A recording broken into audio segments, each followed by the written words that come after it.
Eh bien bonjour, bonsoir à tous et bienvenue dans cette nouvelle vidéo dans laquelle nous allons venir résumer le premier cours magistral de la seconde partie du cours de langage, donc globalement la partie autour de la compréhension de texte. Et on commence tout de suite.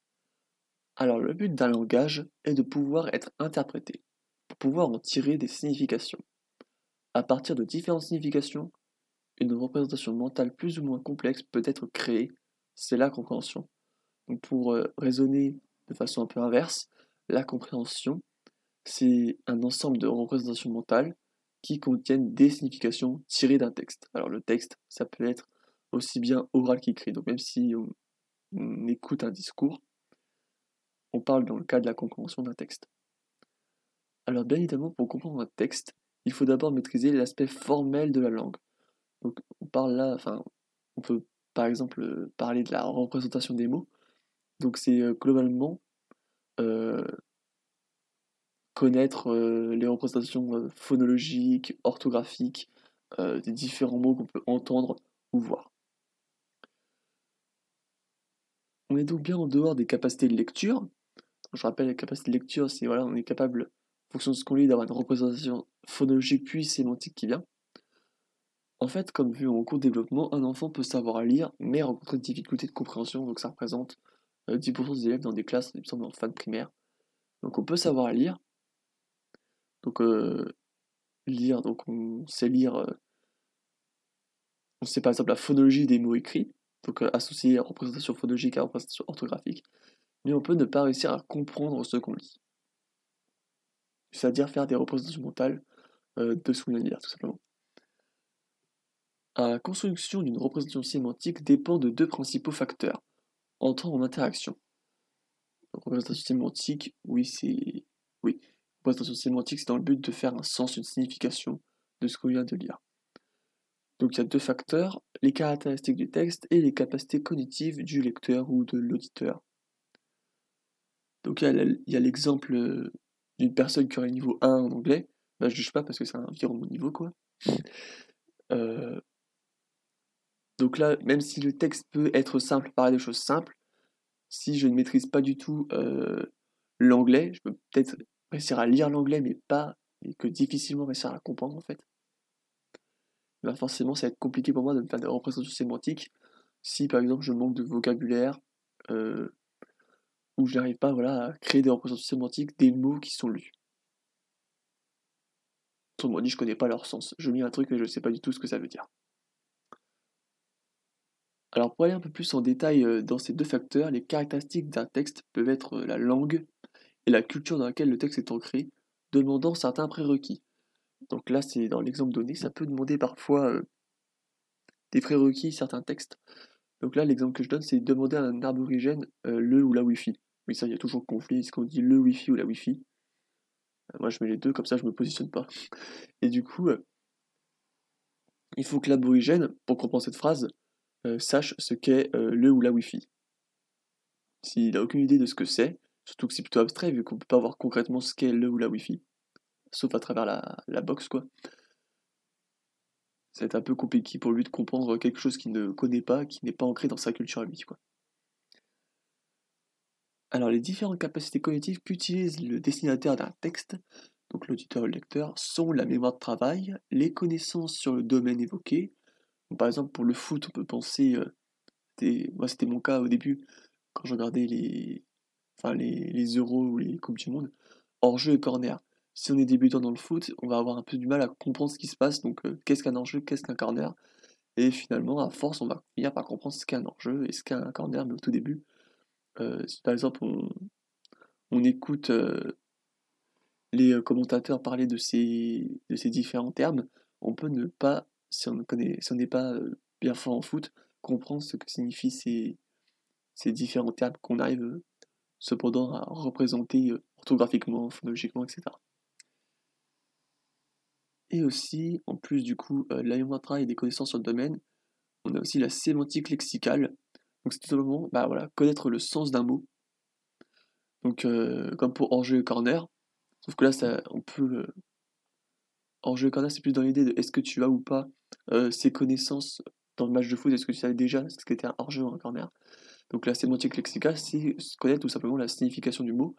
Donc anticonstitutionnellement, on a pas dit c'est le mot le plus long de la langue française, bon c'est pas vraiment le cas, mais bon, on peut dire qu'il est très long, mais on peut connaître ce mot anticonstitutionnellement, mais ne pas savoir du tout ce que ça signifie. Là, le but pour pouvoir comprendre un texte qui possède ce mot, bah, c'est de lui associer une représentation. Donc, lui donner un sens à ce mot-là.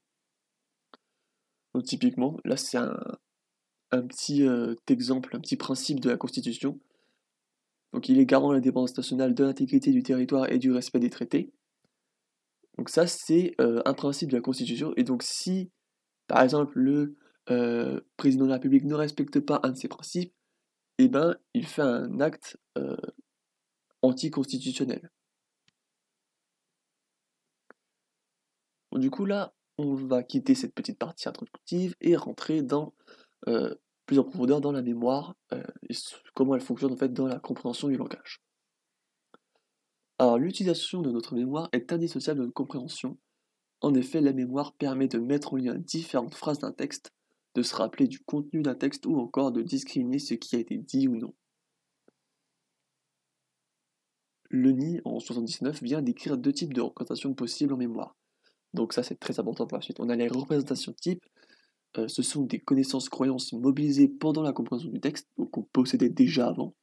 Celles-ci permettent notamment la production d'inférences. Jusqu'à Diaprof, on a tout un chapitre là-dessus. Donc là, c'est les représentations, donc c'est déjà les connaissances ou les croyances que nous possédons déjà.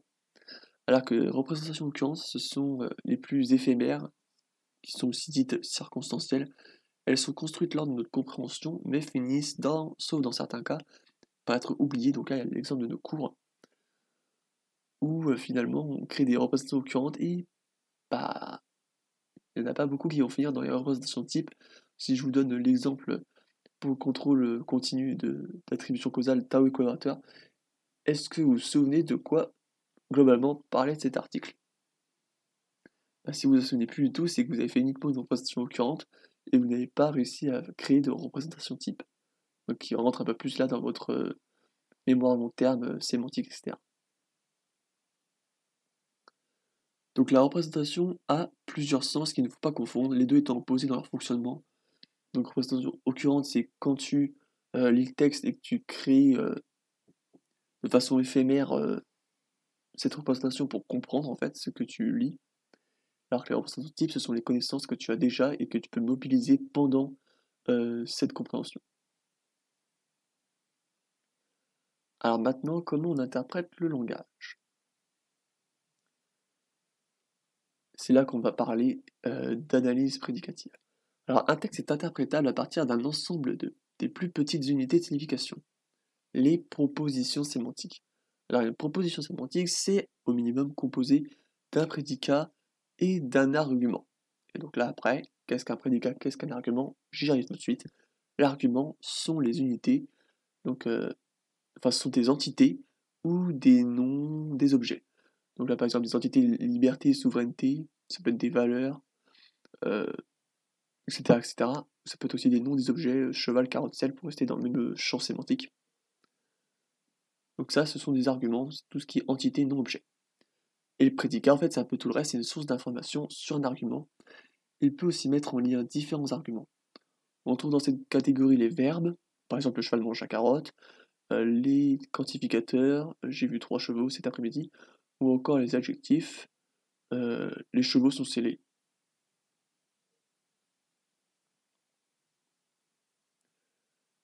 Alors cette distinction permet de discriminer le monde entre les noms et le reste.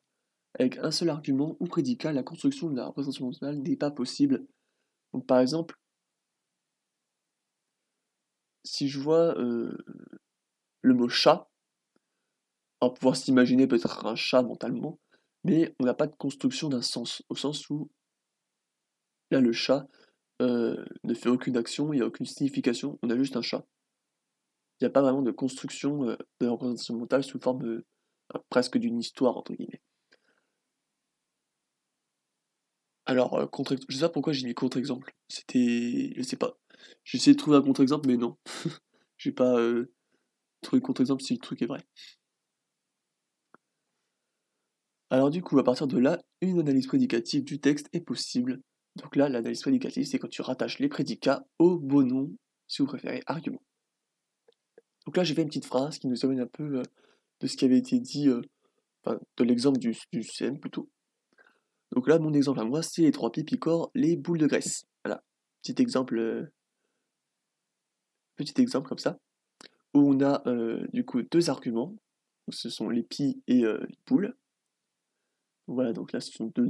Enfin, là, on a un nom d'animal, et là, on a un nom d'un objet.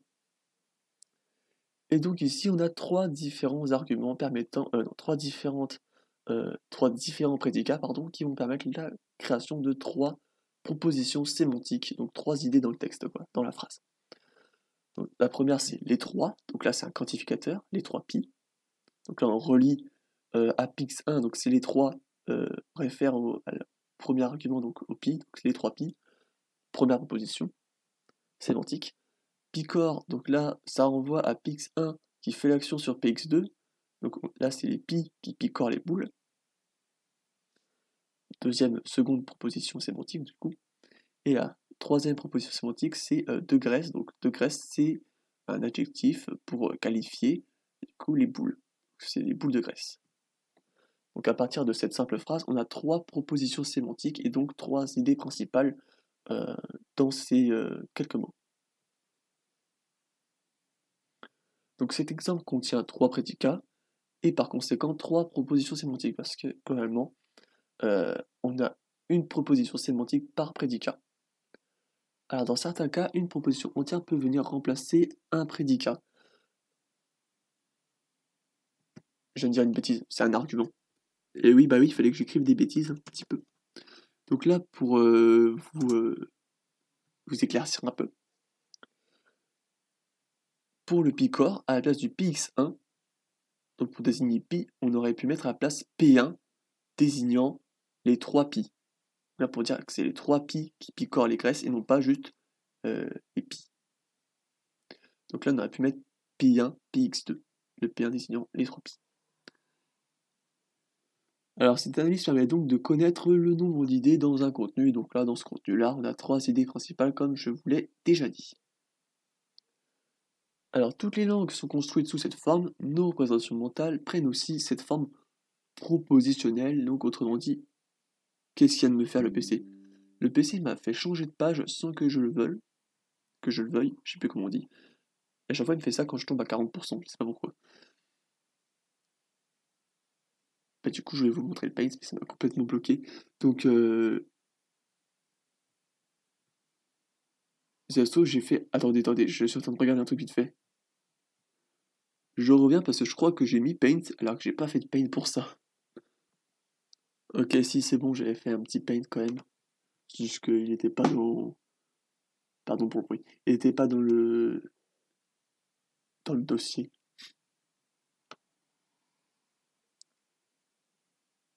Alors du coup, ça c'est un exemple de représentation sous forme de réseau d'une analyse prédicative.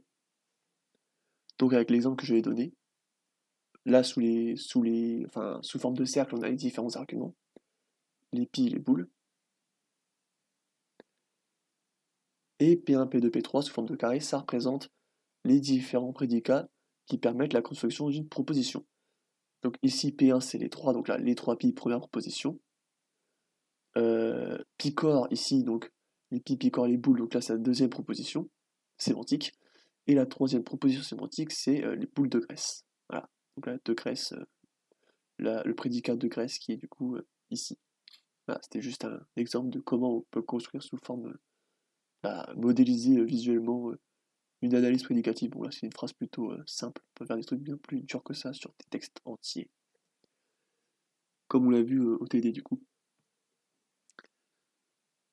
Bon, du coup maintenant on va se pencher sur Kinch et Van Dijk qui ont fait 2 modèles, mais on va pas se confondre, faudra pas confondre l'ordre des auteurs parce que ce qui paraît, l'ordre est important. Donc là c'est le modèle de Kinch et Van Dijk, donc bien dans ce ordre-là, de 78. Donc ce modèle traite de la compréhension, autrement dit comment on crée une représentation mentale du contenu d'un texte. Autrement dit ce qu'on parle depuis le début. Pour ce modèle, la compréhension est cyclique. Chaque phrase serait soumise à une analyse prédicative avant d'envoyer les idées principales en mémoire à long terme. Donc traite, intègre. Donc c'est l'idée. Première phrase, on traite, analyse prédicative, on intègre à long terme les idées les plus importantes. On traite une nouvelle phrase, on intègre les idées les plus importantes. C'est cette idée-là, cette idée de cycle-là. Alors ainsi, deux niveaux se distinguent, le premier étant la microstructure et le second, la macrostructure.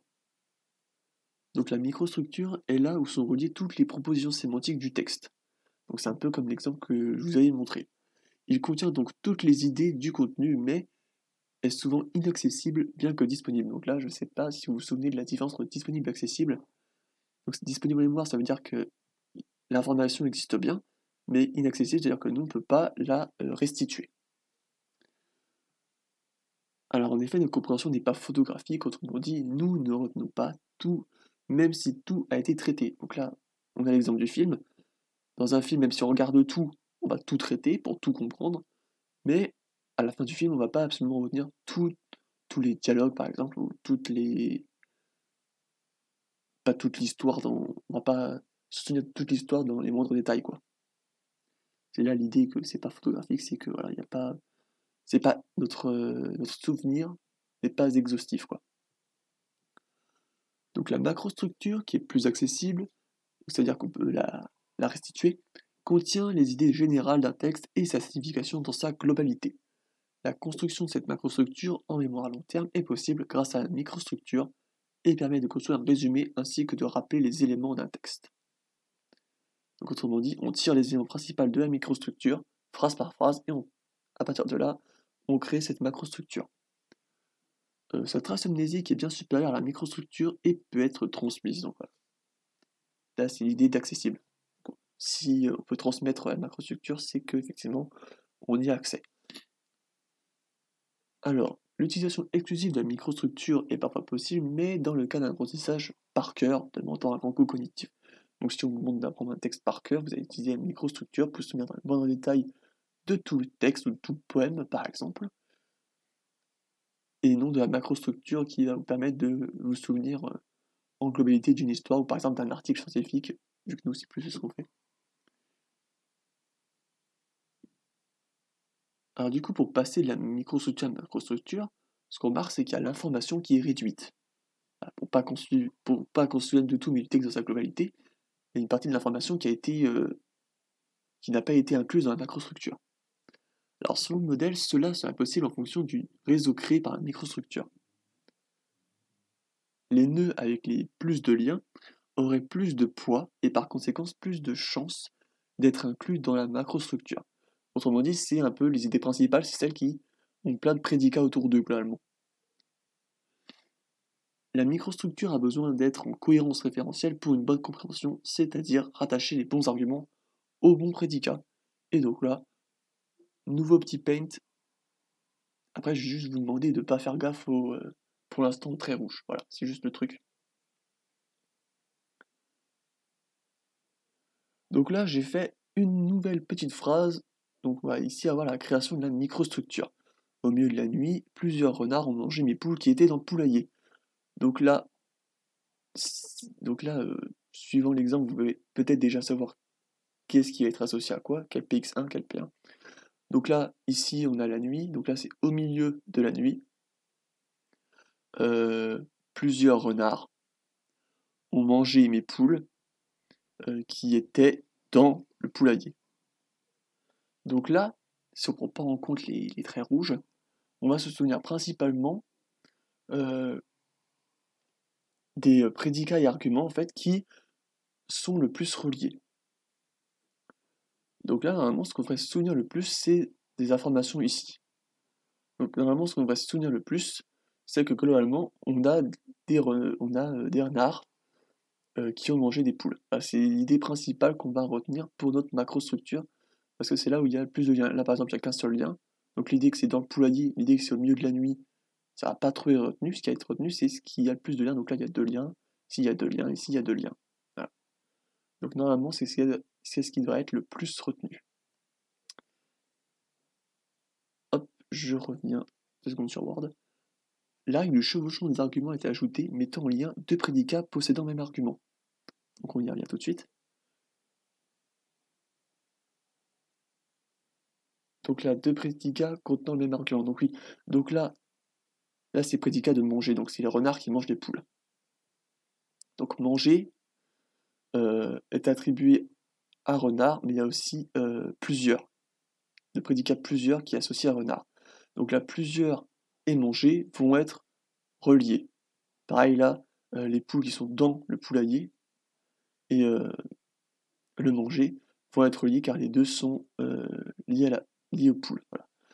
Donc là, si on fait le chevauchement, ce qui va être le plus retenu, c'est finalement l'information que c'était des poules dans un poulailler qui ont été mangées.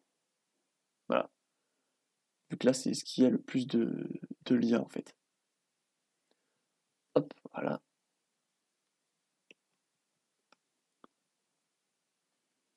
Donc des études corrélationnelles ont établi des liens entre le poids d'un nœud avec le rappel du sujet. Donc le poids d'un nœud, je rappelle, c'est sur le nombre de liens qu'il a, sa centralité dans la phrase finalement.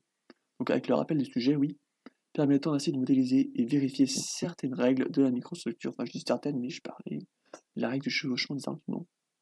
Donc voir si ça marche réellement au travers d'études corrélationnelles. Donc dans ce même modèle, des règles que pourrait faire notre système cognitif ont été établies. Donc sur notre talée, nous avons la règle de suppression. C'est quand on supprime par exemple un nœud tout seul, donc un exemple c'était au milieu de la nuit, ça on le supprimerait parce que c'était un peu isolé, ou s'il y avait juste un nœud, donc c'était un prédicat ou un argument qui était seul, quoi. Je viens de penser qu'un argument, un prédicat tout seul, c'est pas trop possible. Donc suppression sévère, donc là c'est les idées les moins importantes pour la globalité de la compréhension, enfin pour une compréhension globale plutôt.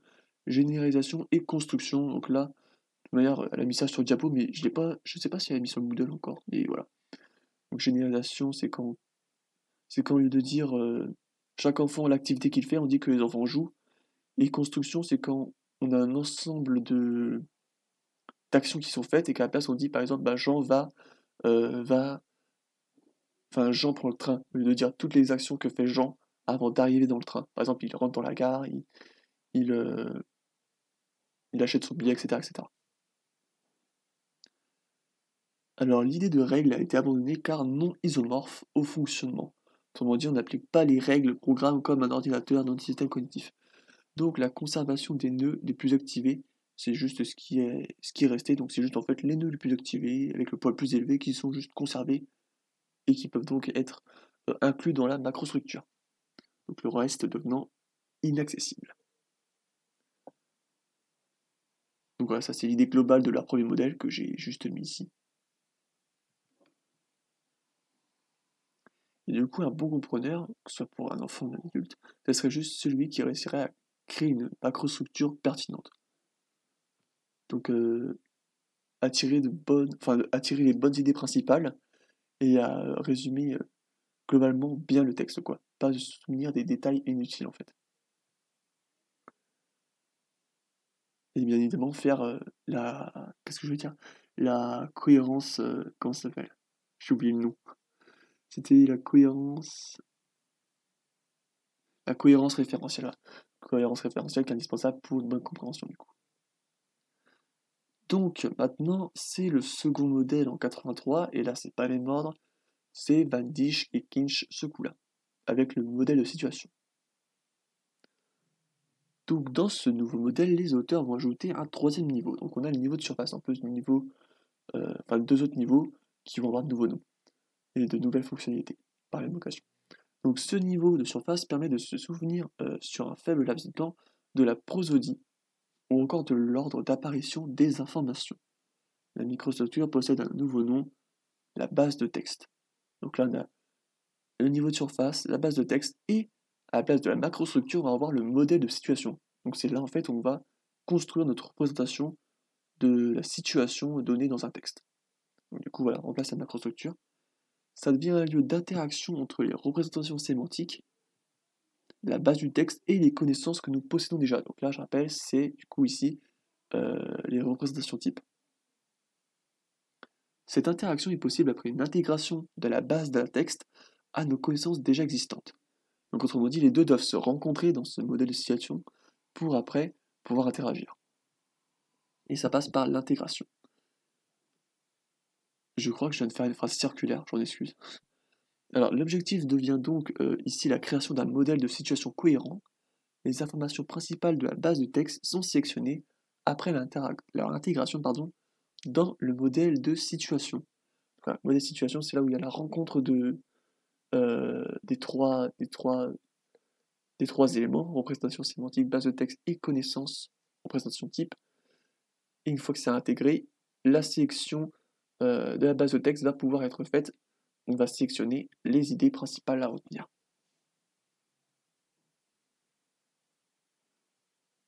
Alors, ça c'est la petite dernière phrase avant de montrer le petit paint final. Le modèle de situation est, pour faire simple, la représentation cognitive de la situation évoquée par le texte. Alors, je ne sais pas si c'est pour faire simple ou pour faire complexe finalement.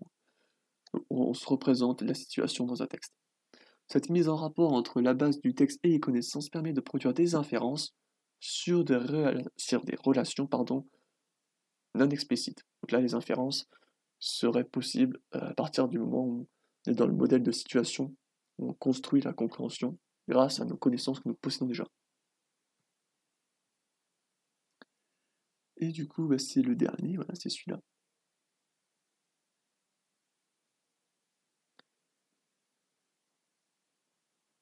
Avec du coup la base de texte, donc comme je vais montrer la microstructure, c'est le nouveau nom de la microstructure, voilà, avec, là je fais un mini exemple avec deux arguments un prédicat, par exemple, le renard mange la poule, par exemple, ça tiendra ici.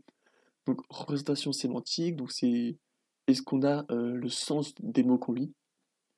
Représentation type, c'est connaissances que nous possédons déjà. Les trois se rencontrent dans le modèle de situation, qui est le lieu où on va pouvoir créer ce modèle de situation qui du coup va permettre la compréhension de la situation dite par le texte. Et c'est là où on va avoir la sélection, c'est là qu'on va avoir les inférences qui vont pouvoir être créées. Et donc ici, ce modèle de situation et cette base de texte sont des représentations occurrentes. Donc le modèle de situation, ça va être occurrent au sens où on va plus s'en souvenir, on va pas s'en souvenir très longtemps. C'est un peu comme l'exemple du film ou d'un texte. On va pas s'en souvenir 5 ans plus tard, quoi. Et voilà, c'était tout pour cette vidéo. J'espère qu'elle vous sera utile. Et sur ce, je vous dis à bientôt pour une prochaine vidéo.